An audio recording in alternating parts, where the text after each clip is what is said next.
In the history of smartphones, companies made a lot of dumb decisions that resulted in a big failure.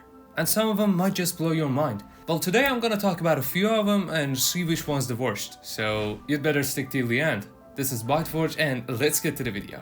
Okay, straight to the point, let's talk about the first failure. The Meizu Zero, which came in 2019. It was the world's first holeless smartphone. Not portless, holeless. This phone didn't come with a charging port, no side buttons, and it didn't even have a speaker holes. It kinda resembled what a future of smartphones could be at that time, but while being futuristic, it failed nonetheless. Because it kinda fixed a non-existent issue. The main purpose of the phone was just being holeless, which wasn't the main thing that a customer wanted from a proper phone. What actually a customer wanted and wants from a phone up to now is a proper display, a good battery that could last all day, a decent camera, and a decent performance, which this phone didn't have while being a futuristic one. And the result? Well, it failed. It didn't become popular, didn't sell enough, so the company just cancelled it. Okay, now the second phone, which is an absolute failure, is a foldable. Actually, the first all-screen foldable smartphone. It's the Royole FlexBuy. Now, Royole is a display manufacturer founded in 2012. I mean, at that time, not any company was even close to them of making flexible displays. And cause of that, they kinda took advantage of their position and thought of making the first foldable smartphone would be an amazing idea and they can make tons of money, right? No. It was right at the time that Samsung was planning to introduce a proper foldable smartphone, which that thing was a fail also, but not as this one. Now let me explain to you. Well, Royole kinda panicked and they launched their incomplete prototype, the FlexBuy. Royole knew that this wasn't a good idea and the phone wasn't complete. They just wanted to be the first company that ever made a foldable smartphone, and they kinda failed. To be honest, it kinda looked like the Huawei Mate XT, but just like an incomplete version of it. And when folded, it had a thickness of a book. And other than that, the software was an unoptimized, laggy, buggy mess. It had shit tons of bugs. I mean, it was like if Microsoft made the Android XP instead of the Windows XP.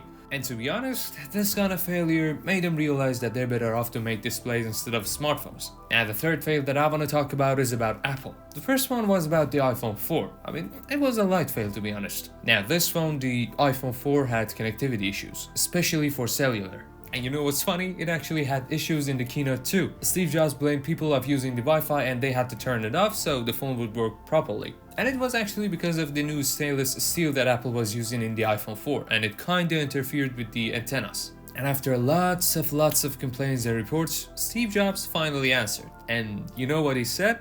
They're holding their phones wrong. Huh? And finally Apple ended up giving people free bumper cases so the connectivity issue would go away. The second fail for Apple was for the iPhone 6. It was the first time that Apple ever introduced a slim iPhone, and it was bigger also. They launched a new family member called the iPhone 6 Plus. Now combine this slimmer design with a bigger chassis made by a cheap aluminium and you'll get a phone that bends in half. The iPhone 6, the latest and the best iPhone that Apple ever made at that time, bent. It was such a big trend at that time, especially in YouTube. And the dark truth is that Apple kinda predicted that this thing's gonna happen in the internal testing. The result was that the iPhone 6 was 3.3 times more likely to bend than the iPhone 5S, and the 6 Plus was 7.2 times more likely to bend, and it did. Okay, now forget about Apple. The number 4 is about Fire, the Amazon Fire phone, and it was hell of a mistake. Amazon business works like this. They made devices using cheap hardware so they could sell it more, and they kinda use it like a portal. So people could go through Amazon and find the stuff related to the device. Like the Kindle, Amazon ebook. Customers could buy ebooks from Amazon and then read them on, guess what, the Kindle. Now the Amazon Fire phone worked in a similar way but with a far worse experience. The OS and the UI was weird and it was complex. And they even removed the Google Play Store so you could only download apps from the Amazon store so they could even make more money. And there was a feature that Amazon tried to push called Firefly. Basically, you could hold your phone in front of a product or it could recognize a song or I don't know, a text and search it through Amazon so you could buy it from them. It's Amazon. Money is everything. And also there was a 3D view feature which it was useless. Yet the price of these features and this cheap hardware was anything but cheap. It was $650. And while the sale info isn't exactly available, they kinda lost around $170 million. But you know what's actually cheap or even free? Hitting the subscribe button. Now the number 5 is the good old Samsung with the Galaxy Note 7. The grenade. This was the most, if not one of the most disastrous fails in the history of smartphones. They announced the Galaxy Note 7 back in 2016. Now, despite of its beautiful design, which was my favorite, and the decent specs, this phone had a serious issue. The Galaxy Note 7 catching on fire began to spread, and Samsung received over 90 reports from the US. 26 of them was burns and 55 of property damage. Even a man living in Florida claimed that his SUV caught on fire because of the Galaxy Note 7. Man, what a disaster. This problem was so serious that it was banned on road gates and flights and many other transportation services. And after all of that, Samsung reported by saying, "We have decided to halt the production and sales of the Galaxy Note 7 in order to consider our customers' safety first and foremost." In the end, Samsung recalled 2.5 million devices with the new ones and provided a new software update that could indicate the battery damage.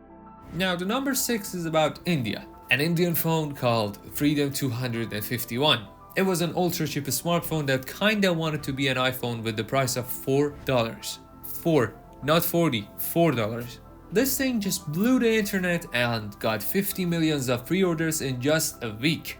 But you know, the big question is that how many of them even got delivered? Well, with this amount of pre-orders and the money that they made out of it, you'd probably think at least a million. Well, the reports precisely said that it's somewhere between 65,000 and 5,000. Very precise. But since they couldn't keep up with the orders and refused to do a refund, or even worse, the manager threatened to kill a customer and ended up in jail, and after getting out and trying to convince the government to cover some costs so everybody could have a Freedom phone with a lower cost, and it didn't work. And the outcome was becoming one of the biggest smartphone fails in the history of India. And the last fail of the smartphone history is about Microsoft. It happened at the time that Apple doubled the sale of the iPhone 3GS, and surely Microsoft wasn't happy about it, so they introduced the Kin phones. They said that it's a revolutionary smartphone that allows you to be in touch with your friends even better than an iPhone. What a bold statement. This thing came in a tube and the slogan was that it changes things. And it didn't. It wasn't a smartphone without any store and any apps, yet it was at the price of the iPhone 3GS. Now, who's the genius that goes for this over an iPhone 3GS at that time? And since it was a big failure, Microsoft just cancelled it after 6 weeks, 42 days. What? And after a few months, they just sold them as feature phones, and it didn't change anything. And the fun part is that the report said that it sold about 500 units. A revolutionary smartphone that allows you to communicate with your friends better than an iPhone. Okay, now this was one of the biggest fails in the history of smartphones. But hey, if you're interested in the iPhone 17 leaks, just tap on the left, and for the S25 series, tap on the right. This is ByteForge, and see you in the next one.